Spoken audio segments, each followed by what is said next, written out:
Welcome to this celebration with the Light on Light Press and Sacred Stories Publishing, Media, and Sacred You. On the occasion of the launch of Light on Light Press's first book, True Light, Ordinary People on the Extraordinary Spiritual Path of Sukyo Mahikari, by Dr. Leena Banerjee Brown, contributions by Dr. Roger L. Beck, foreword by His Holiness the 14th Dalai Lama, afterword by Dr. Robert Atkinson, and with spotlights and endorsements by so many of you that have joined us on this broadcast. So thank you. And the broadcast is also going to include a preview of what's coming in 2021 from both the Light on Light Press and from Sacred Stories, which includes Light on Light Press's second book, Global Unit of Healing, Integral Skills for Personal and Collective Transformation by Dr. Elena Mustakova, and the Common Sentience book series from Sacred Stories. I'm Dr. Kurt Johnson, the Managing Director of the Light on Light Press. So welcome. So I want to start by inviting Karuna, who is the Director of Media Hosting for the Light on Light Press, and also the host editor of Light on Light magazine. And like four of us here, at least four of us, is an ordained spiritual minister and wisdom keeper. I'm going to ask Karuna to open our program with a short prayer, blessing, and a moment of silence. So over to Karuna. Thank you, Dr. Kurt. Such a beautiful day to be together, is it not? I mean, can we just take a moment to take a tall seat? Everyone, close your eyes if you choose to. If not, keep them wide open, but do feel that you're gazing upon the inside of that lotus heart.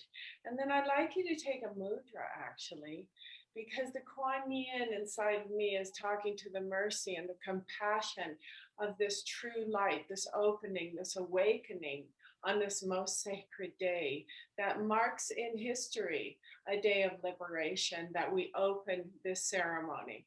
So we always open with an awareness of Om Namo Buddhaya Namo or Sat Nam or whatever you call in. Sometimes we even call in the unemployed angels to come and let them work with us today. So opening to the lotus, this is the lotus of Kuan Yin, who will not leave this planet until it is full and true to the light in which we all, in our authentic self, can channel through, can become one with Om Namo, calling in the ancestors of the great wisdom keepers throughout, calling in the inhale, your sacred breath, and the exhale, letting it all go, all the past into the presence of right now, the Om, the universal shout out to awaken the place in which all of us sit dormant in the base of our spine.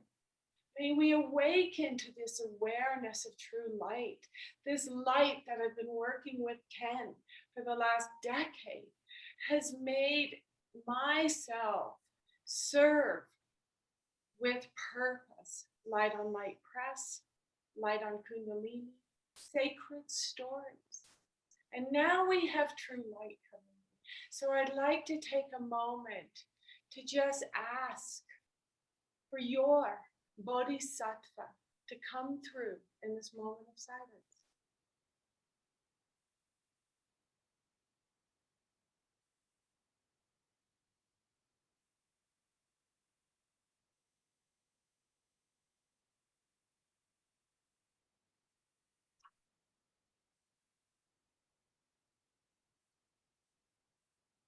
She who hears the cries of the world, she personifies alleviation of suffering and become major organizing factor in the widespread devotional element of Buddha's later teachings. Called the light of Asia, crossed the great waters, welcomed all Americas and Europe, as Tibetan prophecy predicted, quote, when chariots run on rails and iron birds fly in the sky, the light will cross the sun heading west. Here we are today. With the grace of God, may the blessings of this day in this most sacred way, Tokashalawakantanka, dear Great Spirit, bless this true light, this opening, so that all can receive this light and find the greatness, the tranquility, the forgiveness of Bodhisattva. May we all turn our grace inward and bow to this most special moment in time. Blessings to you all. Blessings to this book, True Light. You all stay healthy, happy, and wholesome. And deliver your savor, your service, so this world can be full and feel.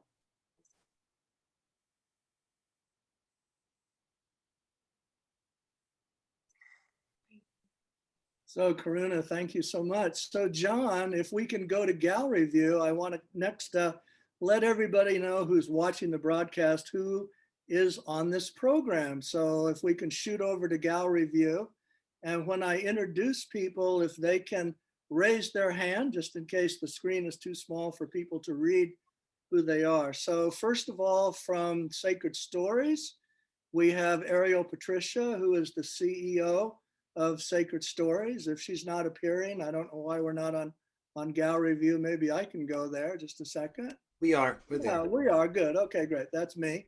So we have Ariel, raise your hand, CEO at Sacred Stories, and is Gina Mazza, who is the acquisitions director at Sacred Stories, raising her hand. And from Light on Light Press, along with myself as managing director, we have Bob Atkinson raising his hand, who is acquisitions director, and Nomi, who couldn't get his camera to work, but his hand is up. Thank you, Nomi, who is our technical director, and Karuna, who we just heard from, who is our media hosting director. And that's the general people who are representing Light on Light Sacred Stories, along with Kate Sheehan Roach, raise her hand, who is one of the best editors around and who we are so lucky to have in our services. So the next thing I want to do then is to go over to John Raymer from the Sign Network, who's hosting us, ask him to give a welcome from Sign and just tell us a little bit about the Sign Network and what it does, and then we'll move on from there. So John? Yeah, no, thank you, Kurt. And it's a privilege and an honor for this program to be a part of the Sign Network. You're being one of the co-founders. And really, it grew out of my work with the Compassion Games, the survival of the kindest. And I wanted to see us learn how to weave our strategies together. And I discovered all these social change innovators that are committed to behavior change at scale. We said, what can we do together? And that's why when we stream this broadcast, there's over 250 social innovators who've agreed that their pages can make it available to other members so that we could share the reach and the potential we have to really do unprecedented things together. And the treasure knowledge from Sacred Stories and Light Online Press is exactly the kind of content we want flowing. So we're really excited to be here and looking forward to not just this book, which is the launch, but the whole series and what's to come from Sacred Stories and Light Online Press. So my pleasure, Kurt. Thanks for doing this, Ariel. Thank you, everybody. Glad to be a part. Yeah, John, thanks so much. And having been a part of the whole birth of Sign nearly a few years ago, it's amazing now that you are everywhere. So that's great. So next it falls to me to tell everyone just a little bit about the history of Light on Light Press and how it happened. Now, actually, a lot of us already knew each other, but the idea of putting Sacred Stories together with everything we had created at the Light on Light magazines really came from Shannon Winters, who's the managing editor of Light on Light magazines, who unfortunately, because she's working, couldn't be here with us tonight. But she was the one who said, oh my gosh, what if we put the two constituencies here together we would really have something. So we knew that Sacred Stories already did wonderful books, not only content-wise, but technically. And we thought, oh my gosh, if we add the 4 genres that Light on Light Press has been really interested in, that includes interspirituality, which is the whole interdigitation, there's our word again, of all the world's religions and their desires for transformation. Also, along with the subject of paradigm shift and paradigm shifting, and the subject of the great wisdom traditions, and particularly new movements in the great wisdom traditions, which of course is what's significant, or one significance about the True Light book and Sukyo Mahikari. And then also along with our emphasis on spiritual practice and inspired lifestyle, which was what Light on Light was all about, then we could really have something that we thought could make an important contribution. So it actually took us about a year to hammer out all the details with Ariel and her staff. And as you know, there are all kinds of agreements and contracts and all these other things that you have to do. But we not only got there, but we're actually here now, where we're actually in business and we're producing these products that we're really proud of, because the content is just so timely and important for the time. So what I want to do now is just go right over to Ariel, and Ariel's going to tell us a little story about Sacred Stories Publishing and its history, and also about how this affinity between us began. Yeah, absolutely. Well, first of all, congratulations, Leena Banerjee Brown and Roger Beck and Keiichi and Roach and all of Light on Light Press, like honest to goodness, and a foreword by His Holiness the 14th Dalai Lama. Could we start any more auspiciously? So I just want to acknowledge that and say congratulations. It is just an absolute honor to be here. And goodness gracious, how do we start? Well, I will tell you, 8 years ago, I was sitting as a seminary student in One Spirit Interfaith Seminary, and in walks Dr. Kurt Johnson, our instructor for the day. And I didn't know who Kurt was. Kurt started talking. He had his big like flip chart up there and all his papers, and he started drawing and writing, and I couldn't write fast enough. I was taking down every word he said. I was fascinated because Kurt not only could explain the whole concept, Kurt pretty much ties the, leads you through the whole journey. And he dots every I and crosses every T, and he shows you the, I'm going to have to say it, the interdigitation of how everything works together, the interconnectedness.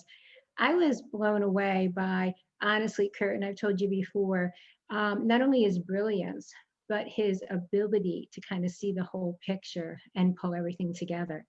And so, like I said, about a year or so ago, maybe a year and a half ago, we started working together on bringing Light on Light Press, birthing that.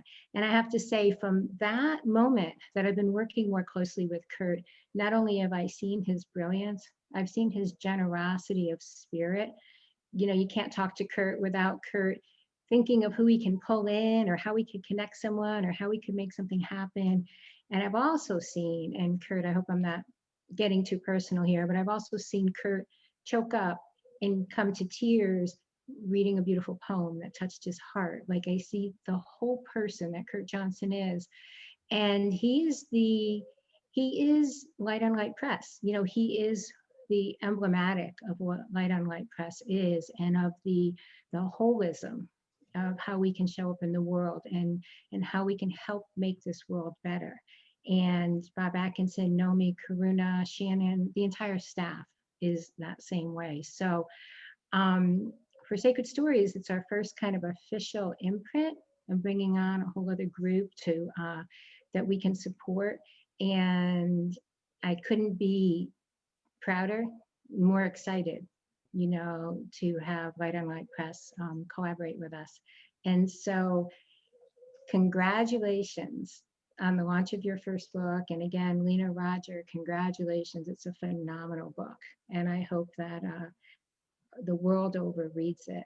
And it's phenomenal for 100 reasons you'll hear tonight. But what really speaks to my heart of why it's so phenomenal is because at the heart of the Sukyo Mahikari practice, of as much as I know about it, and as much as I've spoken with Leena and read the book, at the heart of the practice is how we can share the divinity within, the divine light, in service to others, to better this world, to help our food, our communities, our education in so many different ways. And honestly, what's better than that? So thank you all for being here. And again, congratulations to True Light.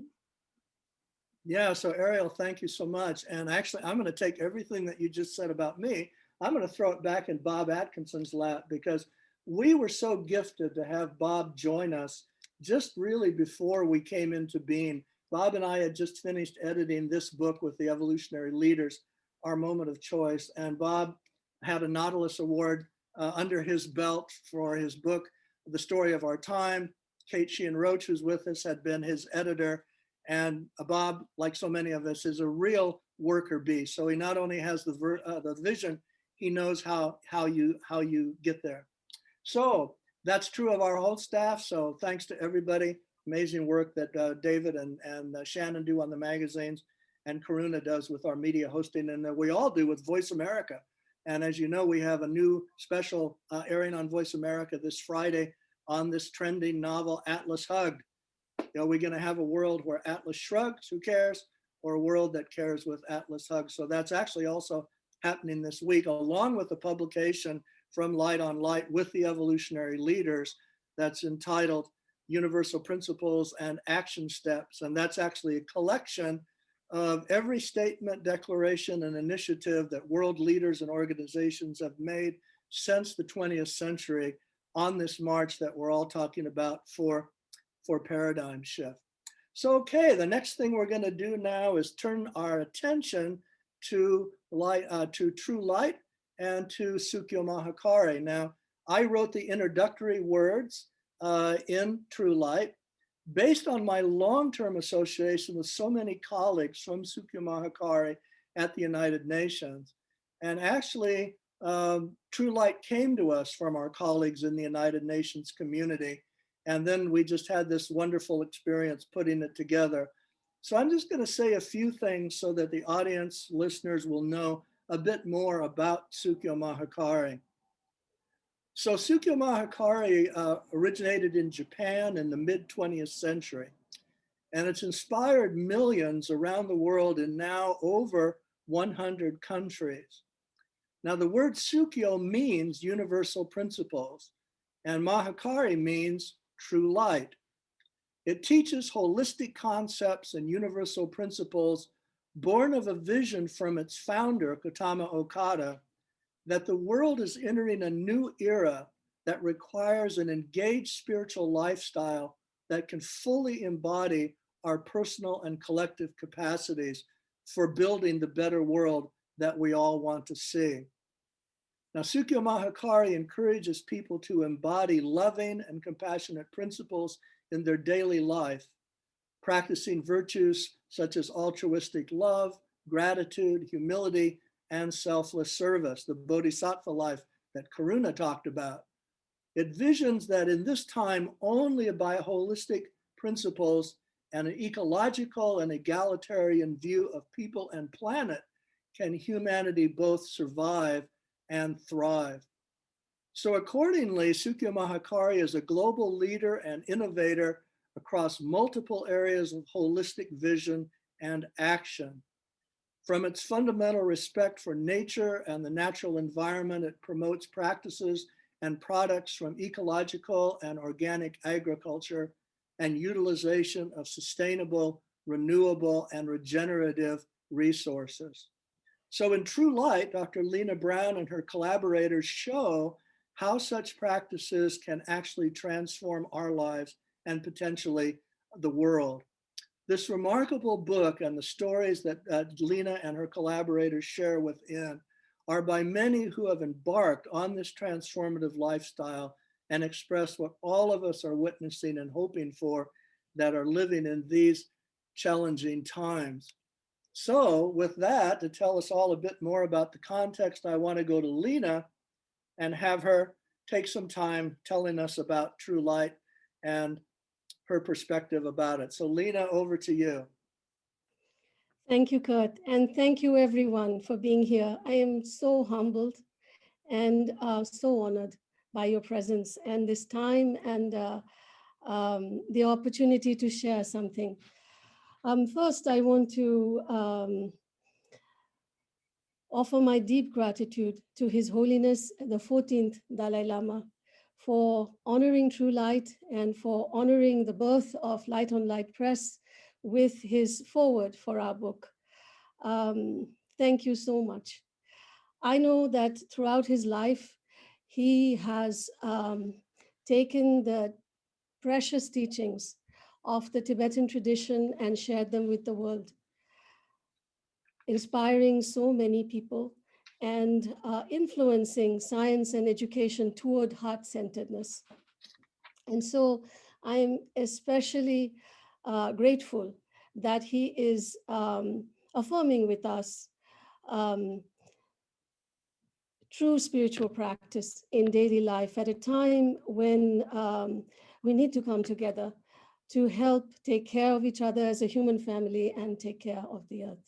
So thank you very much. As to why I wrote True Light, I have had many profound experiences and realizations through the practice of giving and receiving true light. So have very many others in this worldwide community of True Light or Sukyo Mahikari practitioners. And so I'm really grateful to have the chance to gather up a few of them in this book. And also, I thought that right now I could share a few of my realizations with you. Through True Light, I have experienced connection with God and the sacred unseen realms.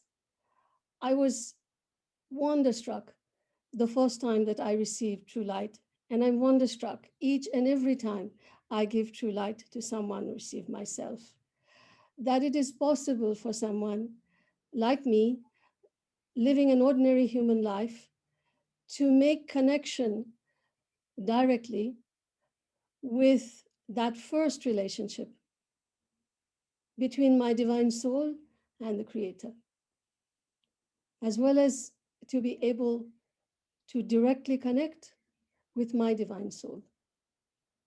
Now, it's a very vast and far-reaching connection, but it is also as close as it gets, right here, deep within my own body. And it is available to everyone through true spiritual practice in daily life. And in my case, I practice True Light with my family and friends, colleagues, and community members. And I've learned through True Light practice that I don't do anything alone, and I don't do anything for myself. When I give light, I walk hand in hand with God or the universe for someone or something else.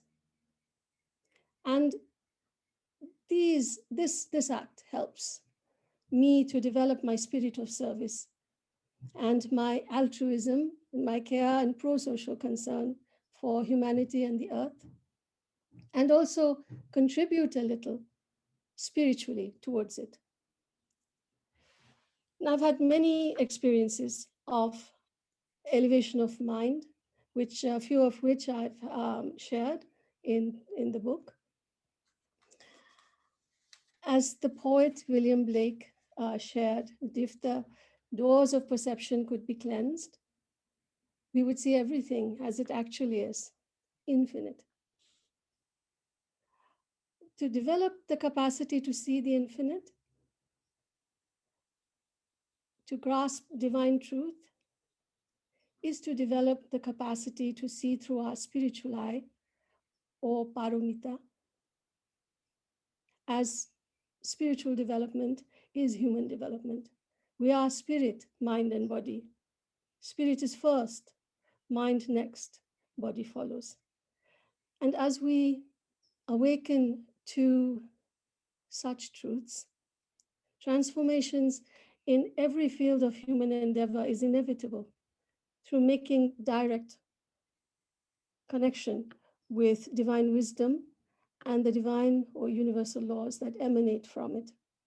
So this book, True Light, anticipates this kind of coming together of sacred work and professional work across all fields through leaders of all ages.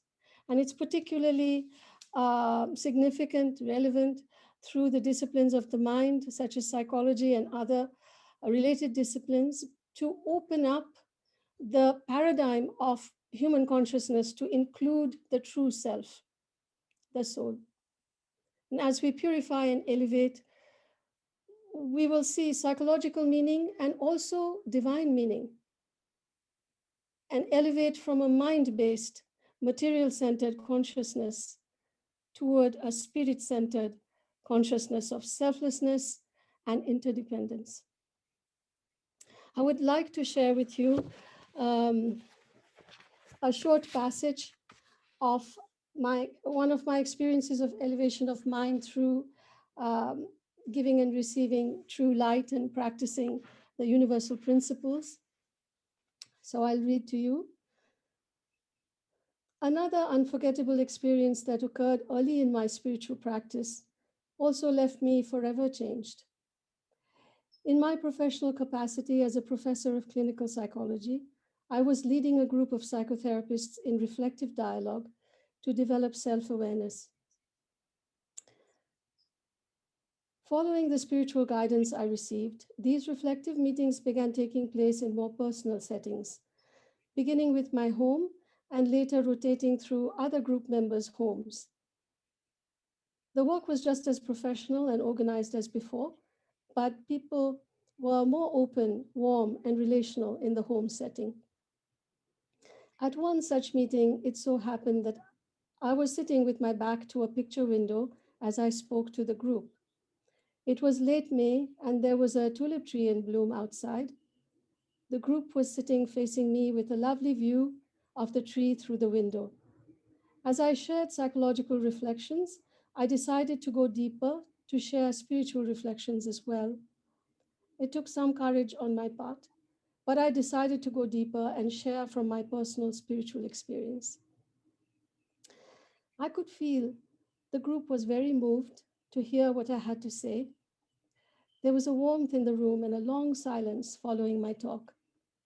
Then someone spoke up and said that the whole time I was speaking, the tulip tree outside shed petals like a rain shower. And when I stopped speaking, the shower of petals stopped as well. Everyone else simply nodded their heads. We all shared a sense of awe, a sense that we had experienced greatness, something extraordinary intertwined with the ordinary in our everyday lives. No more words were needed. There was a mysterious, undeniable, and logically inexplicable harmony between nature and the words I spoke. It moved me deeply to know that as I spoke, nature responded and participated, thus helping everyone in the room to experience this harmony and open their hearts to listen to their true selves. It was a powerful experience. Such is the depth of experience I have been allowed to have and share with others in the journey of developing the reflective mind through the spiritual practice of the art of true light. So to share experiences like this, realizations, mine as well as those of a few of us that have been able to gather, and to welcome everyone to experience true light for themselves. There's Sukyo Mahikari centers throughout the world. This is why I undertook the journey to write True Light. It took about 8 years. And in the book the book is full of stories. We've shared experiences of transformations we've had with food and health, education, intergenerational family, nature. I hope they're enjoyable for you. And to close, I would like to say a little about all the people who have been involved in bringing True Light to life. Really, each and every person has been a gift. Roger and I have worked well together, and there are many things in our experience that has moved me. But what has moved me the most is his contributions to yoga farming. It's a spiritual form of farming where we give true light and work with a positive innermost attitude, positive words, and evolving organic practices. It's a viable form of farming on a smaller and larger scales, and of great significance to the food baskets of the world. I hope that you will enjoy Roger's stories in the book and maybe even be inspired to try yoko farming or yoko gardening yourself, or spread the word. Thank you so much, Roger. Yeah, Leena, thank yes. you so much. And I have to say that Yes. as you were speaking, I was so moved by the quiet that you were talking about. And it's odd because, I was a monk for over 10 years. And last night, and this happens all the time, but last night, the whole night I'm dreaming, I'm back at the monastery and I'm walking around in the silence, just enjoying that, where you can just have the reverence for being and everything that you spoke of. And also when you were speaking, I was thinking of when we first met the colleagues of Sukyo Mahikari now in the UN community, which is nearly 10 years ago when I had written my book, Becoming Interspiritual Age. And that's actually why they had contacted me, because the vision of Brother Wayne Teasdale, the Roman Catholic monk who, along with Thomas Keating, visioned the interspiritual age, that and Katama Okada's vision is nearly synonymous. So that really testifies to this realization that's going on globally. And you're absolutely right that in your book, in the preface right away, the first thing you talk about is your co-working with Roger. There's the interdigitizing again. So that's where we're going to go next. We're going to go over to Roger and ask Roger to talk about his contributions to the book and about the book. So Roger, over to you. Thank you very much, Kurt. I would like to preface my remarks with a word of gratitude to Leena, first of all, with whom I enjoyed working immensely. She made it possible for me to see some spiritual aspects of my experiences that I hadn't brought to consciousness before. And I was quite overwhelmed by the depth of her insight and her ability to teach me to bring out these spiritual insights. I'm also grateful to all of you who are participating here today. I know that although we have exchanged emails, that I have not been working closely with any of you, but I have been observing what's been going on, and I have certainly been deeply impressed with the skills you brought and the mindset that you have. It's a very nourishing environment to bring this book forth in. So as Kurt asked me to do, I would like to just mention a few of the areas in which I contributed to the book, beginning with first, my shift away from atheism. Writing about this was one way for me to objectively manifest my gratitude to God for redirecting my life, something that I have wanted to do ever since it happened in 1986. A second area in which I have contributed some experiences is education. And I realized that the result of grading on the curve is that there is very little incentive for students to cooperate with each other. So abandoning that grading on the curve system, I developed a suite of teaching methods which promote, first, close cooperation among students, second, a more altruistic mindset, third, students taking responsibility for their own learning, and four, greater creativity. The third area that has been important to me in this book is economics. That's my professional discipline, and something that I have learned a great deal about and continue to learn about, although I've been retired for more than 20 years. I have come to the realization, which I'm sure almost all of you did some time ago, that profit maximization results in serious damage to large numbers of citizens, even causing deaths, largely because corporations are not liable for the damage they do, which we economists refer to as externalities. This problem is complicated by the fact that political contributions by wealthy corporations and individuals give them disproportionate influence over those who have a legal monopoly on the use of physical force, that is, the government. The fourth area that I contributed in was environmental toxins. I have learned a great deal in recent years, all supporting the conclusion that air, water, and food are far more contaminated than most people are aware. And raising awareness of that fact is something that's very important. And fifth, that food quality is key to physical health, to mental health, and to civil relations between people. Yoko farm food is the ideal, in my experience, followed by organic food, which hopefully people are able to obtain from the farmer.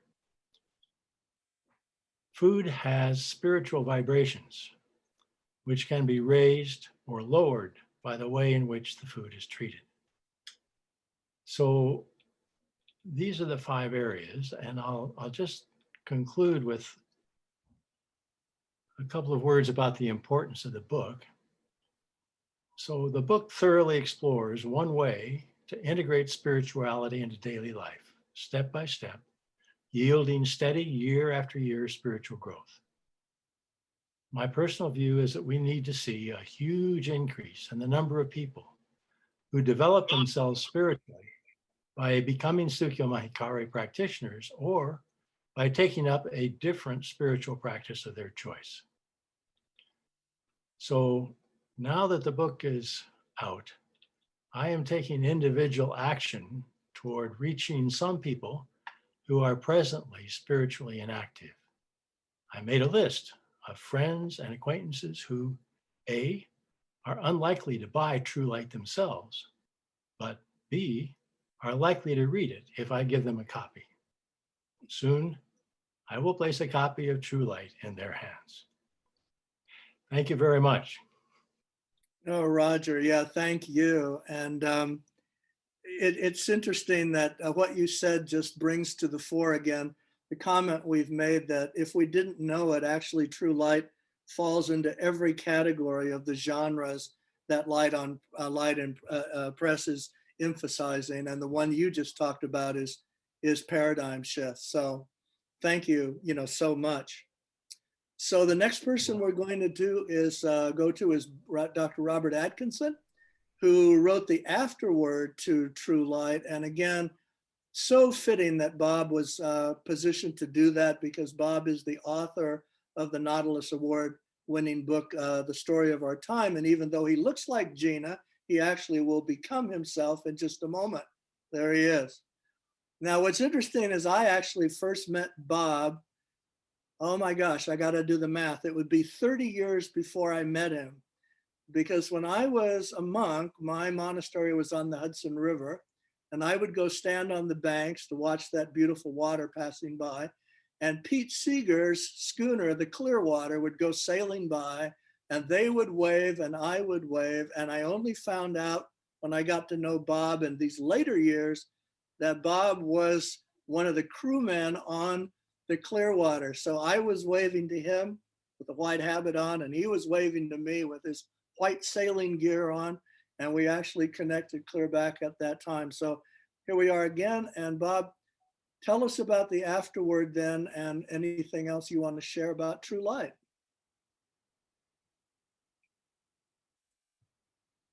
Thank you, Kurt. It's a real pleasure to be working with you and on this new imprint. It's really so relevant to the needs of our time. To be part of this initiative of bringing out new books that contribute to the emerging global interspiritual paradigm is very special. First, I want to congratulate Leena and Roger and their colleagues on the publication of this very important book. It's especially appropriate to launch this new imprint with True Light because this book illustrates how the great religious and wisdom traditions share a deeper unity through the experience of the luminous. It does this with a balance between the practical and the spiritual that makes it clear how this experience changes lives and therefore the world. What True Light is really about is the universal energy that permeates the entire creation, that is available to all, and that can be harnessed for the benefit of all. True Light shows us how this is done as a personal spiritual practice in a way that has tremendous implications for both the big picture of humanity's evolving consciousness and the spiritual development of each individual. Light represents divine presence in many spiritual traditions.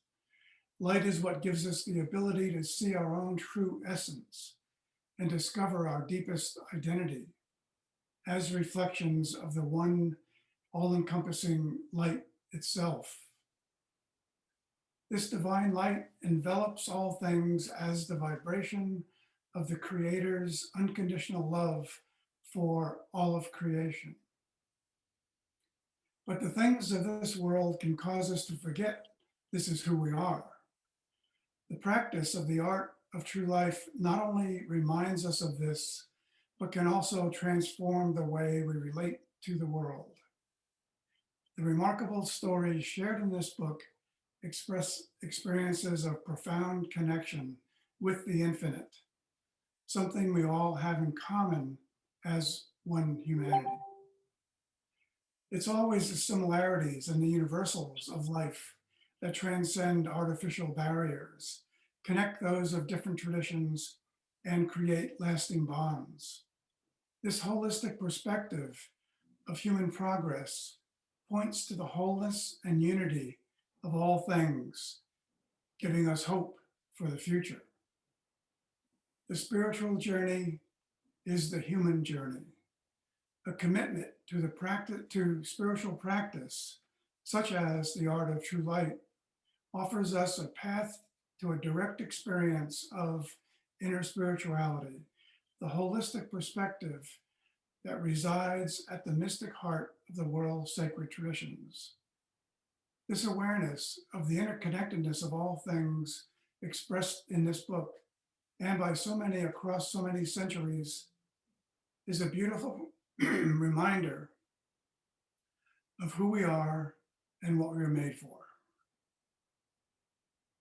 Well, Bob, thank you so much. And the next person we're going to go to is actually epitomizes the bodhisattva role, and that is the editor. Without the editor and the bodhisattva role, books that are really good wouldn't end up being as good as they end up being. Now, Keiichi and Roach and I go way back. In fact, everybody we've talked about on this broadcast, we used to flip pancakes with when we would be with Father Keating and Snowmass, Colorado for the Snowmass Interreligious Dialogue, from which came the 9 points of agreement among the world's religions. And we were always volunteering to cook breakfast. And so some of my greatest memories of time with the Wayne Teasdale crowd and Father Thomas crowd is us, flipping the pancakes and asking everybody how they wanted their eggs. So that's a lot what an editor does. So Kate was the main editor for True Light. And so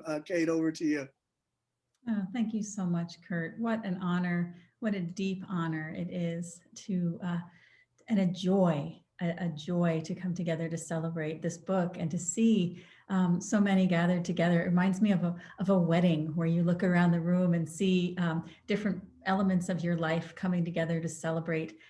This book really is worthy of that type of celebration.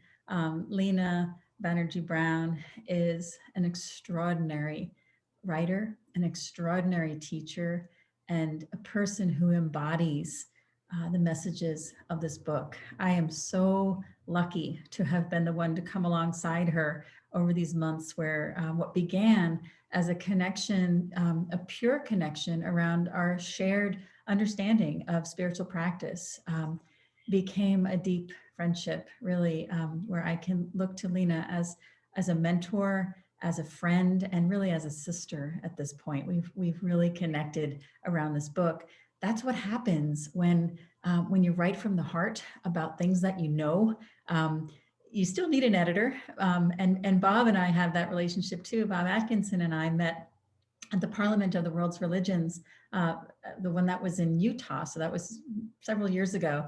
But I was just so happy to meet him there and then work with him on his book from the Baha'i perspective. Myself, a contemplative Christian, I got to know Bob really well and just fell in love with the Baha'i tradition. And here's what happened with Leena. As I got to know her better and we shared this space of spiritual practice, I fell in love with Sukyo Mahikari. I recognized the divine light as the same light that Jesus of Nazareth talked about. That being the light was very reminiscent to me, very familiar to me. But all of you who have come together to make this book possible, it's remarkable, really, if you look at the diversity of voices that have come together in this symphony around this book, the selflessness of the writers who have all contributed in ways that Leena was able to receive because she really was allowing this book to come through her. So she being a psychologist, a professor of psychology, Roger Beck being an economist, a professor of economics, so many others with deep knowledge. We have physicians writing about stories in critical care. We have young environmental activists writing in this book. So we span decades. We have theologians in their later years, I'll say 90s and 80s writing, as well as teens and 20s writing. So it's truly an embodiment of this unity that we're talking about. The last thing I want to do is just share a tiny little passage that will give you an inkling. I really could open the book to any page or not even open it and show you the cover. This photograph of a mountaintop in the Himalayas taken by Leena's uncle is a story in and of itself. But without even opening it, you know it's a special book. Pretty much open it to any page and find something inspiring. But here's just a tiny couple of sentences that I think will give you a sense of what's here. On page 44, Leena writes, "The intersection of the mind and spirit is a topic drawing more people from across disciplines and traditions. The study of psychology, really all sciences, is incomplete without awareness of the spiritual element of all people and all of creation. Spiritual and religious traditions recognize the importance of the mind in the journey of faith now more than ever. Soon it will be time for mind and spirit to arrive at full integration. This will begin to happen as we cultivate the elevation of our minds to see through our spiritual eyes." Thank you so much. I love you, Leena. I'm so excited for this book to reach more people. Much love to you all, and congratulations to Light on Light for really launching beautifully. Yeah, Kate, thank you. And again, for more adventures, you know, Karuna has a book coming down the pike, and we have felt so lucky that we've been able to get you to do your Bodhisattva magic and working with us on that book as well. And actually, if I point to my computer right here, that manuscript is probably about a week away from coming to you from whenever you can take it on. So we really are quite a team here, and it is an adventure in this whole consciousness that we're all sharing. So the next people that we're going to go to are folks that are here who did additional content and spotlighting, and we're so thrilled, actually humbled, to have Dr. John Cobb with us. He's a hero of so many friends of mine, and just to have him on the program here with us. So I want to start with John, and then commenting about the book, and then also any of the other spotlighters, popcorn style, who are promoted to panelists, please feel free to join after we hear from John. So John. Well, I appreciate the chance to say something about it. I have been fascinated by Mahikari for quite some years. I have a daughter-in-law who is very deeply committed and working very hard in the organization, and she introduced me to some of the leaders in Japan. And I'm Christian, and I'm satisfied to be a Christian.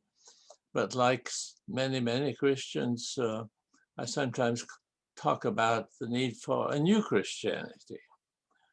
And I think that all the great traditions going back thousands of years have wisdom, and Mahikari recognizes that and appreciates it. So it's not an either or. But for many people, all of these traditions have an awful lot of baggage that doesn't help. And perhaps Christianity has the most baggage of a negative kind. And so I'm very interested in this emergence of a spirituality that comes as both very ancient and also very new. That is, the institutions are very new. The wisdom is present in one way or another throughout human history, probably. Already hunting and gathering ancestors were inspired by the true light in some ways. So it's not, it is the lifting up of an element that has been present throughout the ages, but now without all that baggage. I confess that since I have known it in its Japanese form, it's had a little bit of the Japanese baggage, so that when my daughter-in-law gives me the light, I don't understand what she's saying. And yet I think that's important to her, that it needs to be in Japanese. So I'm just trying to say, even in a new tradition, the inevitability of having specifics that probably are not essential to the deeper message. And there's no harm in that. It's just that it adds up at times. So of all of the new religions, and Japan has been the great source of the new religions. It's interesting. It's the one that I can identify with and affirm with the greatest confidence that it is able to speak in all languages, in all religious contexts, and is not absorbed in the issue of itself and its own. So I'm very happy without, I don't think, becoming a member of Mahikari, of being one who appreciates the giving of light and receiving of light, and who has great hopes that there will be many people all over the world who have given up on religion often for good reasons, that they can find a spirituality here that is really genuinely enlightening and genuinely healing. So thank you for the chance to make my comment. Yeah, John, thank you. And now I can no longer have to be jealous of all my friends from New York who are saying, well, we're going to California, we're going to drop in, we're going to see John Cobb, we're going to see so-and-so and so-and-so. And now I've had the privilege as well. So thank you. Now I want to give everybody who was a spotlighter in True Light a chance to speak. And I think you may have to identify yourself to John or John, however you want to do this. But if you're a panelist and you're a spotlight contributor to True Light, please feel free to let us know who you are and to share your comments. And John, if you want to comment about how we can do this better, let me know, but we'll just see what happens. Yeah, just switch to the gallery view. I've turned off the spotlighting so everyone can see everybody. All right, so I'm going to go to gallery view as well. All right, so let's do this. Spotlighters who are on, if you raise your hand, we will recognize you. All right, so I see Sarah. I can even see your name by putting my arrow on your face. So Sarah, go ahead. You just have to unmute, Sarah. Unmute myself. Hi, I'm Sarah Edrington, and a former student of Leena's and now currently friend and colleague. I think I just wanted to share a passage that stood out from the book for me, which was, mirrors of the true self in nature bear witness to our divinity and our true essence. And that was something that stood out to me as a parent in terms of my responsibility to future generations and passing on that message to my children and how I can share nature with them. And I can allow them to see them their true selves that way. So I have a lot that I could add. It was beautiful and inspiring, and I've already pre-ordered many copies that I'm excited to share with family and friends. And so I want to thank Leena for allowing me to be a part of this process and her journey. Thank you, Leena. Yeah, and to say, you know, Sarah, one of the things that we've tried to make really unique to Light on Light, and we said this when we announced the imprint, is what we call this dialogical process. We just don't want to have single voices that are up there on a shelf. We really want to have people talking to each other. So this experiment with the spotlight, and we actually started it with our moment of choice, and then we had the idea to continue it with True Light, and it just adds such a delightful and insightful part to the experience. Now, someone here who's got their hand up technologically, so I really admire them, and that's Susan. So let's go to Susan next, because you've got your technological hand up, so it's your turn. Hi, I'm Susan DeCal, and I'm joining you from Kansas. And you have someone in the chat here from Australia who's been a member for 44 years, and I'm only 42 years. So that's the first time I've met another member who's been a member longer. I wanted to say, first of all, to John Cobb, who spoke, I was thrilled to hear what you were talking about and how the Japanese bothers you. I actually, my mother was an English professor, and I started giving her light when I was maybe 28 or something like that. And when I was about 62, she decided she would learn to give light herself.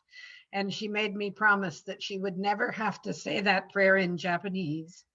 And so I promised her that, and she loved giving light for the last 7 years of her life. So don't let the Japanese discourage you, John.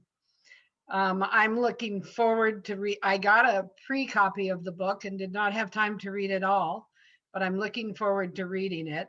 I'm a longtime friend of Roger Beck's, and I love his idea of buying books and giving to people that you know will read. I'm a director on the Greater Kansas City Interfaith Council, and I will undoubtedly share the book with many people on that council. Leena, it's nice to meet you online. And I have a friend, Viji. She just taught me last night. Anna Pragada. Viji Anna Pragada from the Houston Center, and she's looking forward to meeting you. She's in the chat. So thank you all for this wonderful book and this wonderful opportunity. I think It's absolutely amazing. And I'm glad to hear, Kurt, that there's a Light on Light press. And maybe someday when I quit my Yoko farming, I'll be able to write a book. So thank you very much. And hopefully we'll all be here to hear from you, since all of us are getting grayer, but we'll just let that unfold. But no, that's great. And on the subject of Japan, I think for those of you who know the mysticism in Sukyo Mahikari, the shape of Japan is actually a map of the world. And it actually portrays the sequence by which transformation can hopefully take place. I won't elaborate, but there's always more to the story. So, okay, who wants to be next as a spotlighter speaker? I'm watching for a hand. There, we got Pooja. So, okay, your turn. I think, yeah, you're on. Go ahead. Hi, I'm Pooja, and Leena is a dear friend of my entire family. We've had many a coffee and tea out in the garden together. And I was really touched that she asked me to write something about the book. And, you know, something that just stood out to me was how she highlights in the book that spiritual development is ultimately a joyous process. I think she wrote that somewhere in the first chapter. And that you may not connect the dots until later, but they will connect in the journey. And so it just, you know, it just really stood out to me that even though you may not know what's coming, it's still a worthy endeavor, you know, to tap into something deeper than yourself. And that when you're operating from like a foundation of spirit, I think for a person of any age, you know, young, middle-aged, older, I think it equips you to better be a change maker in the world. And I think the stories in this book really show that you don't have to start from a specific place or specific knowledge or age. It doesn't really matter. You just start somewhere. You just start curiously, and things will kind of, you know, well, to say properly, be brought to light as the journey continues. So yeah, thank you for this wonderful book, and thanks for having me. Yeah, Pooja, thank you. And it's funny, everything you just said, it seems like I was just editing yesterday in Karuna's book. All the traditions understand how this all works in these amazingly mysterious ways. So who's going to be next in the sense of spotlighters? I see a hand. We've got a Mark, we've got a Sean. Anyone else who wants to speak, please let us know. I'll speak. I don't think I'm a spotlighter, but I'm a friend of Roger's. Well, it's all the same. And John Cobb is actually my mentor. He wrote the foreword to my book, The Economics of Well-Being. And so I see John has dropped off. He's probably going for dinner at Pilgrim's Place in Claremont. Roger, actually, I'm an economist as well. I never had Roger as a professor, thank God. Just kidding. Might have given me enlightenment. I might have stepped out of the economics discipline. But Roger and I have had many fun conversations. And as a Christian, as a sort of wannabe mystic, giving light to me is actually, it's like riding a bicycle in a way. I think Roger and I have shared that. And I think, like St. Francis of Assisi, we're all instruments of light of love. And that's how I walk in the world. And so I'm applauding this book and the stories of our respective journeys towards being one and being with that light of love. Because love to me is all that exists, all that was ever and will ever be. So thank you for inviting me, Roger, to this auspicious gathering. Yeah, Mark, thank you. And I think we're all going to be running now to Google to find out about what you've written. And as I saw you sitting there, I thought you might actually be a pastor with your stole on, that purple and orange that's coming down your front there. Either that, or I thought maybe you were in your academic gear, but it looks good on you. Well, actually, that stole was given to me by a mystic friend in Jerusalem in 1992. Oh, okay. When I actually thought about joining Thomas Merton and Father Keating in some way in a monastic life, a life of constant prayer. But I got a calling to go into the Temple of Economics and throw out the money changers and discover the real nature of love being the foundation of everything.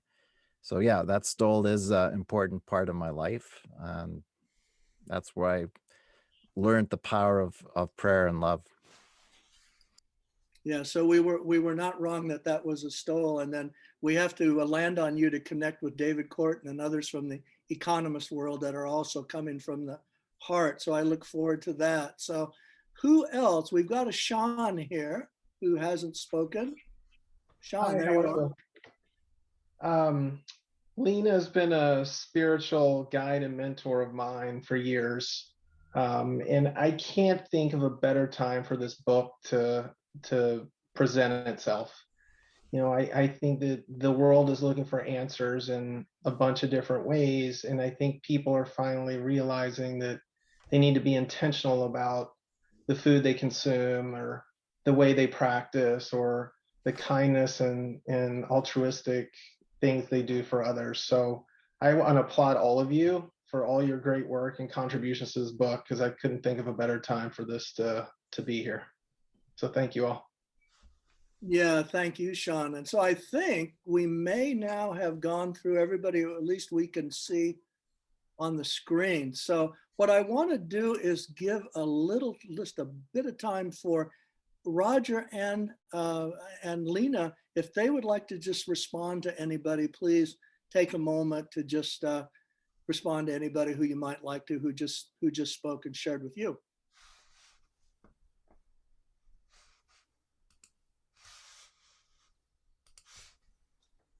I think the silence says that everyone is sitting in quietude and, as Karuna often says, is feeling cozy.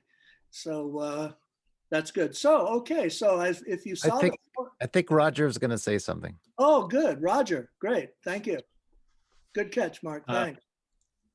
I've been moved by so many of the comments that have been offered, and also very moved by the strong feeling that we are together in the way that Kurt has described. It makes me very hopeful for a brighter future. And especially, I want to thank Susan and Mark for speaking up. We have been in touch as in the last couple of months about the book, and I treasure my relationship with both of you very much. So thanks for being part of today's activities. And thank you, Kurt, for giving me this opportunity. Yeah, Roger, thank you. And it's interesting, I was on an interview recently where someone asked, what keeps you going? They not only asked me, but everybody. And it's exactly what you just said. I mean, if it wasn't for other inspiring people around us who just keep chugging along and really believing in the dream, and that the dream is anchored in the Dharma, and the Dharma is indestructible, and that's who we are, then that's what keeps us all going. And I thank my lucky stars every day that I'm surrounded by people who are coming from that consciousness. So, Leena, yeah. Can I say a word? I want to thank everybody for being here. I want to acknowledge that we are so honored to have all the generations, the generation before me, my generation after me, represented here. Thank you all for being here. And I feel like I am in the presence of bodhisattvas. That's so hopeful for now and for the future. And on a light note, I have to tell you that a couple of my younger children have decided to bring a dog into the family and name the dog Bodhisattva. Perfect. Thank you. I hope they can spell it. I always have trouble with the T's. Where do the T's go? Yes. No, that's great. So we said in the format we were going to switch gears so that we could talk about what's coming down the pike from both Light on Light and Sacred Stories. And that's where we're going to go next. And we are really excited about the second book that we're doing, which is coming out in the summer. And the author is with us as well. And that book is Global Unitive Healing, Personal Integral Skills for Personal and Collective Transformation by Dr. Elena Mustakova, who's on with us. The foreword by Ken Wilber, the afterword by Claudia Wells at IONS, and a commentary by James O'D, and lots of other people who love the same type of camaraderie that we're talking about. So what I want to do is introduce Elena and have Elena tell us about Global Unit of Healing, and then we're going to ask the others that were associated with that book to say a little bit as well. So Elena, over to you. Thank you. Can you hear me all? Yeah. Wonderful. All right. Well, first of all, I want to thank everybody for this truly moving and inspired gathering. It does sustain us all to feel this kind of fellowship and joint labor of love, elevating minds, inspiring hearts, and really strengthening spirits in the world. What inspired me to start this book was really the conditions of COVID pandemic. When COVID struck, I realized what I had been feeling for a long time before that, that we are at such a pivotal historic point in the world that when things become so dramatic, they are very hard for ordinary people to understand. And I had spent decades before that as a clinician in clinical practice, as a professor in psychology and educator, noticing how much people have a hard time understanding what they are living. And as I often feel, we don't know what's living us. And that is the foundation of suffering. And when we live in a time when historic epochs are shifting, it's particularly difficult to make sense of this perplexity that ordinary people feel. And so when COVID struck, I just could not but start writing. And so this book, Global Unity of Healing, is an effort to tell the story of many lives that I've had the privilege to accompany over the years who have struggled with healing and found healing as a process of uniting hearts, minds, souls, spirits, and engaging with each other, engaging with the shifting and transforming world. And I wanted to take the people that I'm thinking of on a journey of discovering the vast historic shift that we're living. I wanted to somehow bridge the gap between ordinary lives and inspired, as you like to say, wisdom keepers, because I do see a gap there, and a gap from which people suffer.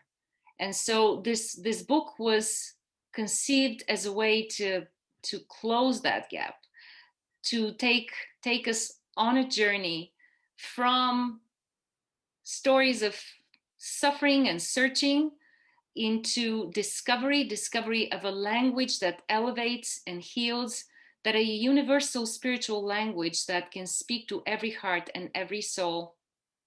And beyond that, to how each of us, in fact, has a role and a place in a rapidly transforming world.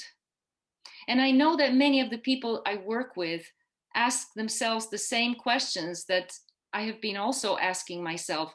What about the world of my father, my mother, my grandparents? Where is this world going? Where is it gone, actually? What's happening to that world in this new thing that we're living that is so perplexing? And so that was another thing I wanted to do, somehow to show how when we find the unity within ourselves and among ourselves, we are able to build this new world that is being born together on the shoulders of the best wisdom of the generations that have gone before and those who are most dear to us. that it doesn't have to be a split, that it doesn't have to be a battle between the old and the new, that we can really, really find the path, the unity path together, where nobody feels invisible, where nobody feels neglected, where everybody is included, and unity makes all of us stronger. So my work has been inspired for many years now, for several decades, by the Baha'i wisdom tradition, which emerged in the middle of the 19th century. And in fact, for the first time, spelled an integral interspiritual realm very clearly, very powerfully, and also laid out very clear historical prophecies about how this unfolding towards a united global civilization will proceed, and what it's going to look like, and what are some of the processes with which we can all engage to make it a less traumatic transition. So I've always been inspired by this understanding. My field, my background is adult development and developmental psychology, and being able to see a vast historical and spiritual understanding of the evolution of human civilization gave me hope, gave me vision, gave me a horizon. And I wanted to somehow share this horizon with people who really wonder what is living them. Because something is emerging, a new world is emerging here. And for those of us who can see it, that's what sustains us. We can work day and night because there is a reason, there is a purpose. But when you don't understand what is living you, when you don't understand that anything is really emerging, then it is very difficult.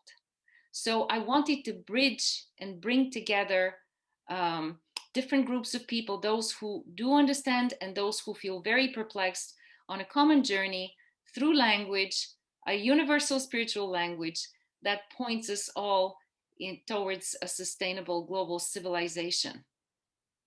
So that's probably enough for now. Thank you very much. And thank you, Leena. I'm already loving and enjoying your book. So is my husband. We're both competing who gets to read what night. So it's really wonderful to be part of this team. I have profound gratitude for the Light on Light team that has such vision for what comprehensive thinking really is about, and how to inspire and how to speak truth. So I'm very grateful. Thank you all. Yeah, Elena, thank you. And so what we're going to do now, because we're moving on toward wrapping up, we want to hear from 3 of the people that were involved in helping co-create your book, because what we did with Elena's book, and it was great fun, is that we discovered that all the people she talked about we actually knew.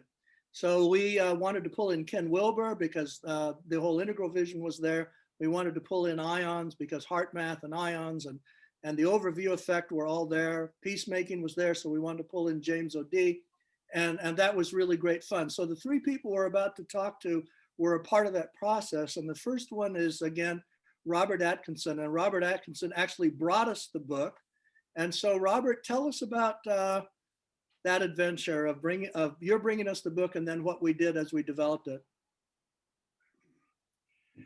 Well, again, it's been a real pleasure to work on the second book from Light on Light Press with you, Kurt, and with Elena.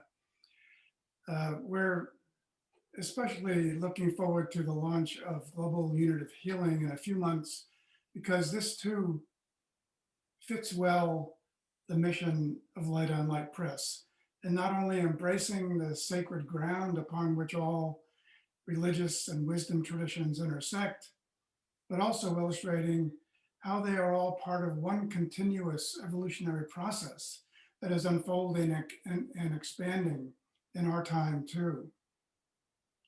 This is a book that illustrates through powerful cross-cultural clinical studies how the injustices of an outdated, dying world, heightened even more by a pandemic, interrupt the lives of individuals and couples, yet also facilitate the vast personal and collective transformation that is taking place in the world now.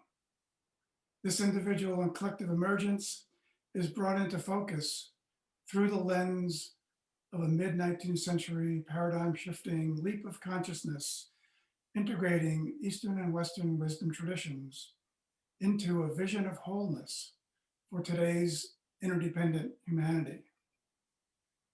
Identified in this book as the way of unity, it not only builds upon a rich spiritual heritage, but also lays the foundation for a new, interconnected, cooperative, pro-social world that is coming into being.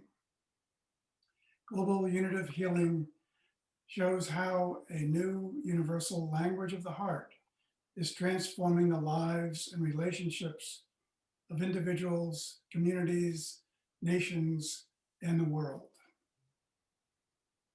Yeah, Bob, thanks so much. And I tell you, Bob, you did so much to help us, locate all the people who, again, could take a dialogical approach to this wonderful manuscript that Elena brought us. So next person we're going to hear from, and you're not going to be able to see him, but you're just going to hear his voice, is Nomi Naim. And Nomi has joined Light on Light after retiring from the New York Public Library system. So he is a fixture in the library world. He's a fixture in the integral world, having worked with Ken Wilber and others for more than a couple decades. So Nomi, if you're still on, please comment about the fun that you had with Global Unitive Healing and helping us bring it to fruition.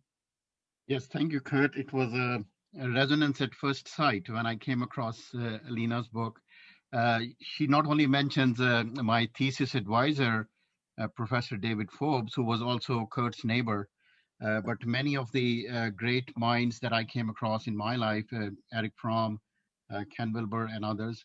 So it was a great blessing to be part of the process. And what I found resonance with was Leena has lived in different parts of the world, and she has given us a very comparative understanding of human growth and development and the higher possibilities and the universals in the particulars. So it was this global experience, and I'm not surprised that the book is called Global Unitive Healing, because she brings that perspective and experience, and also an opportunity for us to discover the wisdom and beauty of the Baha'i faith, which I was new to.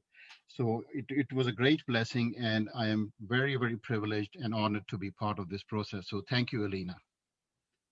Yeah, great. Nomi, thank you. And I could tell so many stories about you and I in the last 2 decades, including your voyage to Saudi Arabia for your Hajj and all these other amazing things. So next person we want to go to is Gina, because Gina was the Bodhisattva final editor on Elena's book.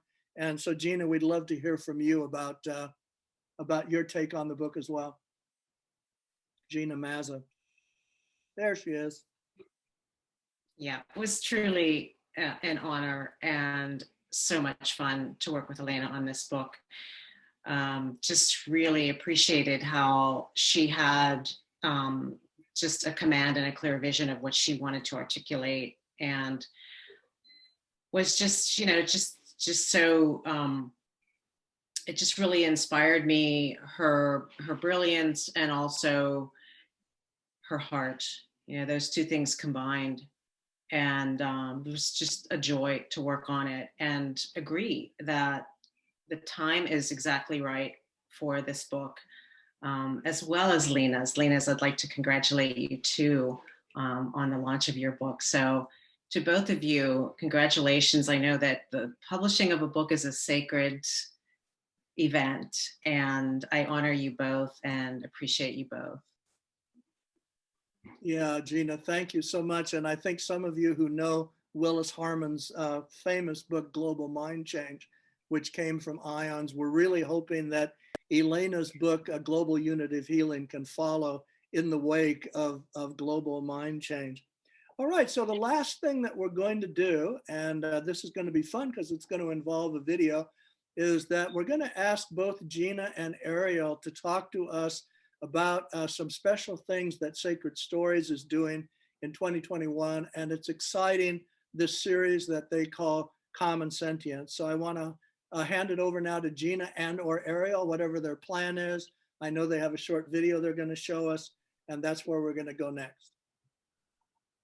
I think John's going to show the short video, right, John? You're going to kick us off with that? Well, do you want to start with that? Yeah, let's start with the video and then we can explain it after Let me give me just a minute. We won't take too long. All right, hold on. So we're going to share this with everybody here.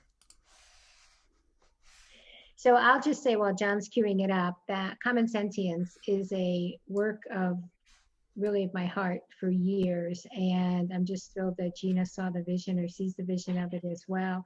And after we play the video, a very short video, we'll just give you a real quick overview of it and invite everyone to join us as well. Another dialogical style book, but it's a whole series.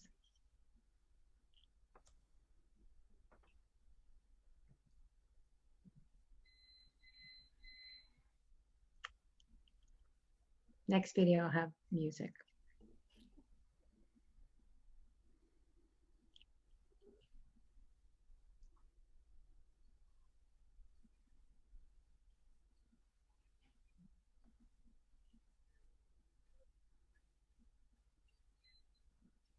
So this is the series. These are the featured authors that you're seeing. There's 6 of them. And these are their books. You may recognize some of the authors, Sister Jana being one of them.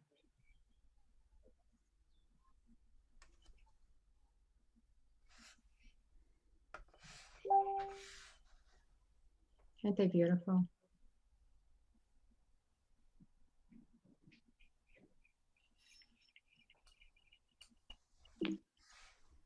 Gina named the series. Gina named it Common Sentience. Gina, can you start by sharing why in the insights series?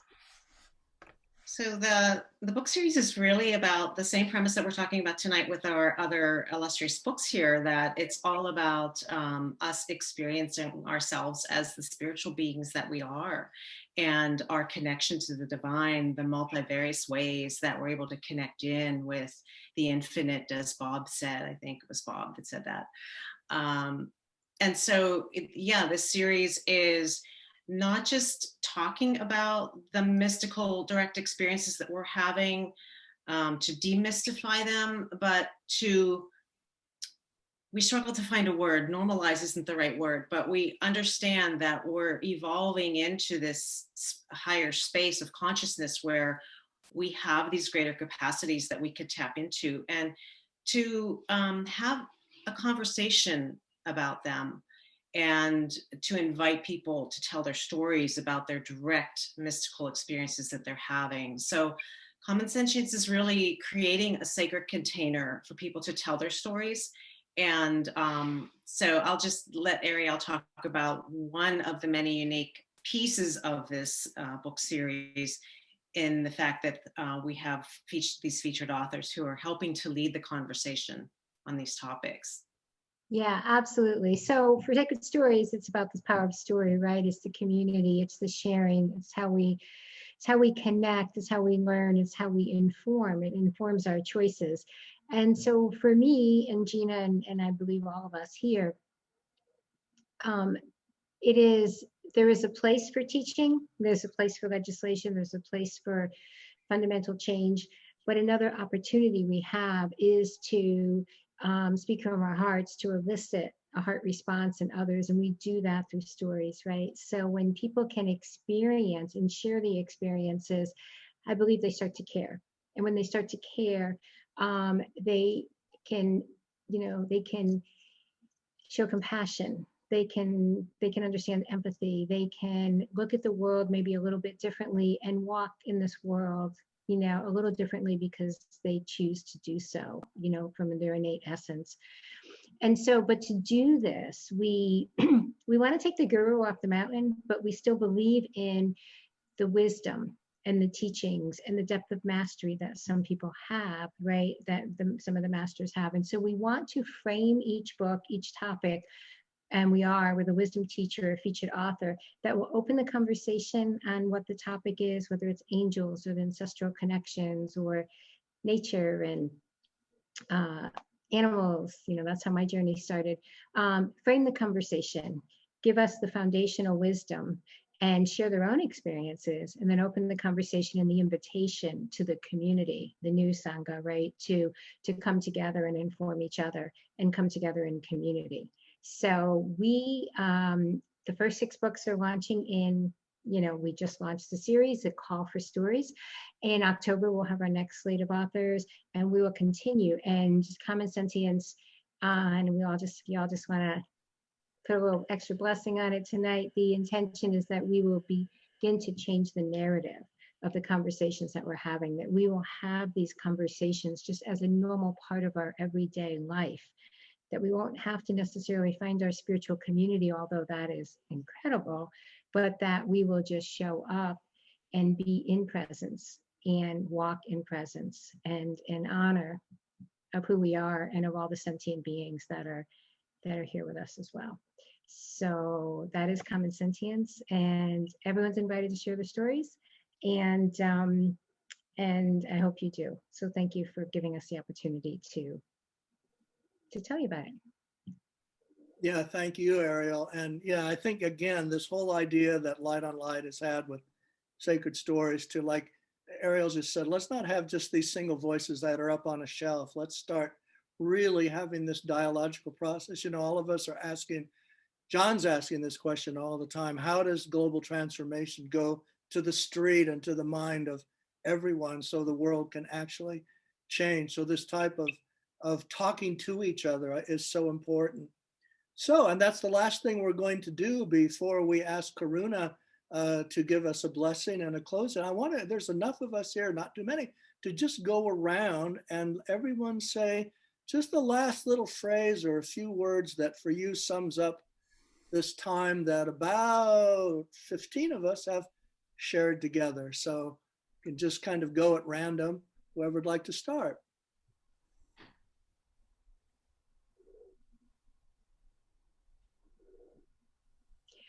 Okay, I'll start. Oh, go ahead, Roger.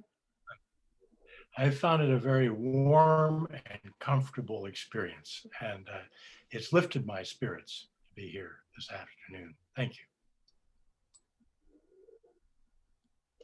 Okay, I'll go next. I just want to say it's really an honor, and it's just so fun because Roger, like me and you, we've been emailing, and how beautiful to see your face and hear your thoughts, and everyone, everyone on the call. So I'm in gratitude for the community. And John, thank you for being our infinite host. The man with the blue brain. Well, the man says, many paths, one mountain. And what an honor to be here for the launch and for this book in particular. True light. Boy, we could sure use more of that. May it be so.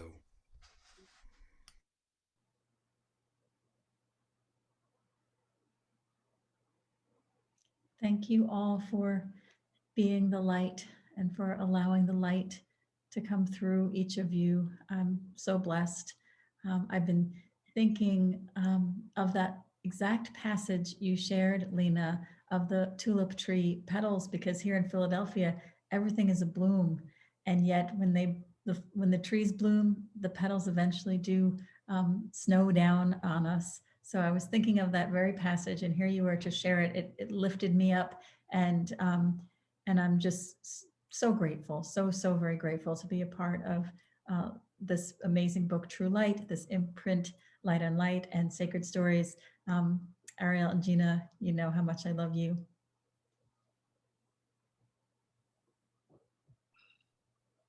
It's been wonderful to be on here with all of you. I see your beautiful smiles. I feel your heart and your light and your love. And I don't care if it's Zoom, it's still wonderful. Thank you for the book, Leena and Roger and others who contributed in so many ways. Thank you very much.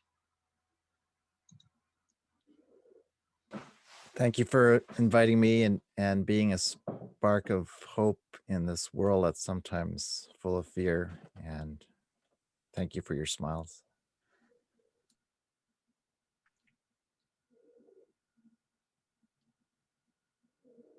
thank you to Leena and to everybody on this call. I think this was a good reminder from Leena's book to slow down, to find the gifts. I think that's kind of a powerful reminder for me to take a deep breath, look around me, find harmony, to find integration. And I think just this event and the book has just been inspiring, I have to say. I mean, just reading the book, I could take a deep breath, and attending an event like this, it's like, oh yeah, wait, how long have I been holding my breath for? So thank you, Leena, for that, and to all of you.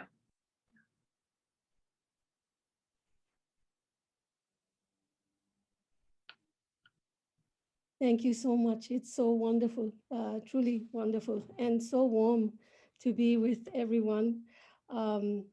This hope in my heart that we walk towards a spirit-centered, elevating world, it comes alive when we come together this way and we can open our hearts. It feels so organic and natural. And thank you for being the light. Thank you.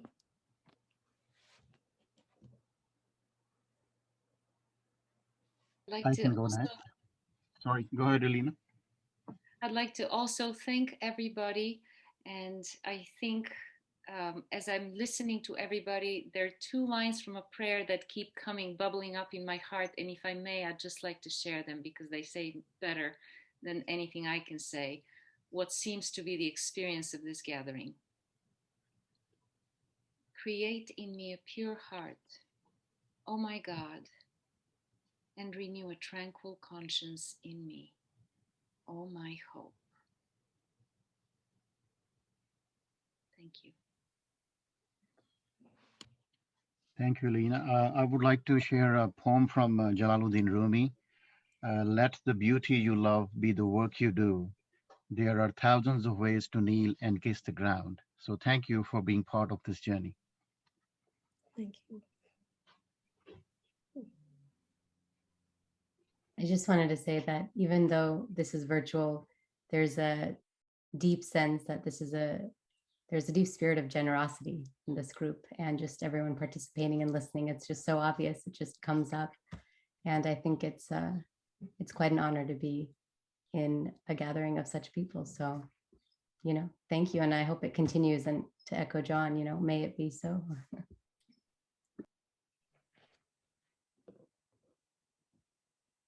I also add my deep gratitude for being a part of this team of such beautiful souls, and just much love to all of you and to everyone who's listening as well. Thank you.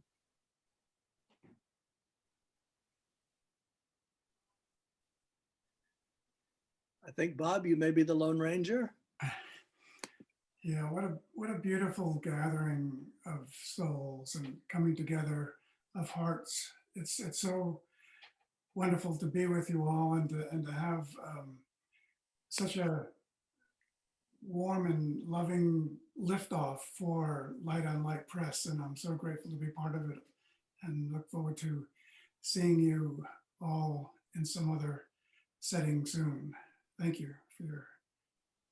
Thank you, Bob. And I'm actually going to give a shout out to a couple people in the chat box because I just had a note from Victoria and Ron Friedman at the Vistar Foundation, and we all go back 3 or 4 decades, all of their work in collective consciousness, and they have a new book that they're working on about the Vistar method. So lots of love to you, Ron and Victoria. John just put his thumbs up. So, okay, I think, with honoring the clock and honoring everything else, we'll ask Karuna to send us off with whatever type of blessing she thinks she would like to share with us to close out our time together. So Karuna, back to you. Kuan Yin said, your work is, this is a command, to bring that hidden healing to the surface in the individual's own words. So sit up straight, close your beautiful eyes, and listen. Here are some guidelines. There are words in us that don't know how to get to the surface, words hidden in our marrow, afraid to show themselves, concerned the world will end if they are uttered. Words that cross the river of pain that wish to tell the world how much love is hidden just below our fear.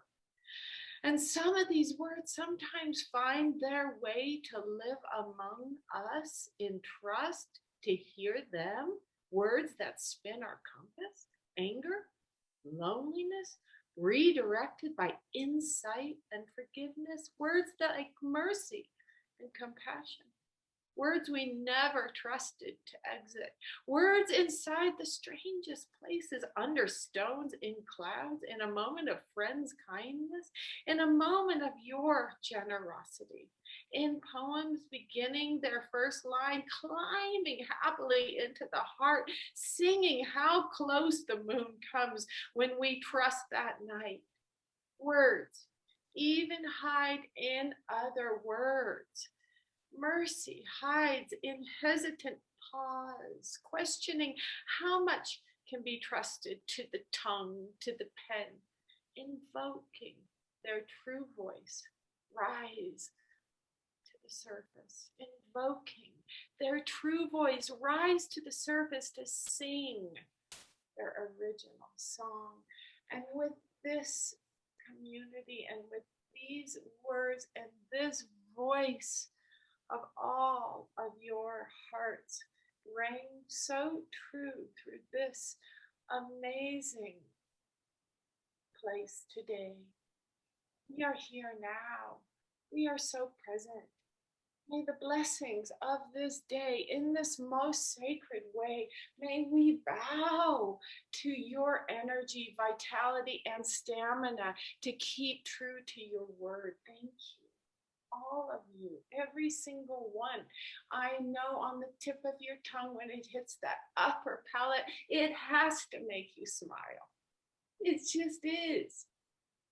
And yes, there is fear, Mark. And yes, the fear is only being judged by the archetype in which you allow the fear to judge, because fear is very creative and very organic and very real. It moves us, it shifts us, it makes us walk into the wilderness holding Jesus's hand and God's hand and the Christ wisdom in the mudra.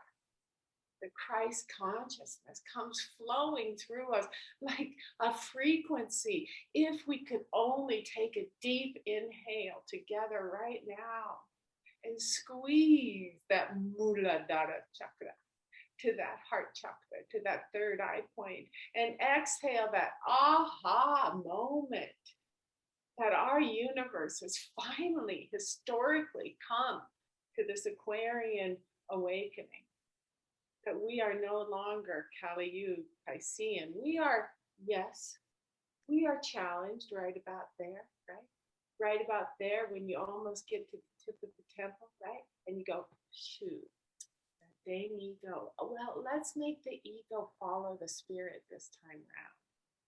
Let's practice together. Let's hold each other. Let's continue to embrace, and virtually, if we have to, hug every day each other in this community of Light on Light Press. We love you. We pressed through this to bring this light. So I am so grateful to every single one of you in your heart chakra, and your how we started with the lotus and we end with prayer.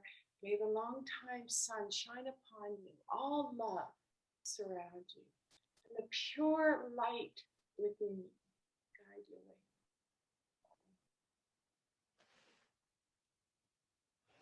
Yeah, Karuna, thank you. And I just have to give one more shout out because I saw a note from Sharon Hamilton Getz. And Sharon, while sending our love to you, Sharon is the chair emeritus of the NGO committee at the UN on spirituality, values, and global concerns. And you talk about a bodhisattva life.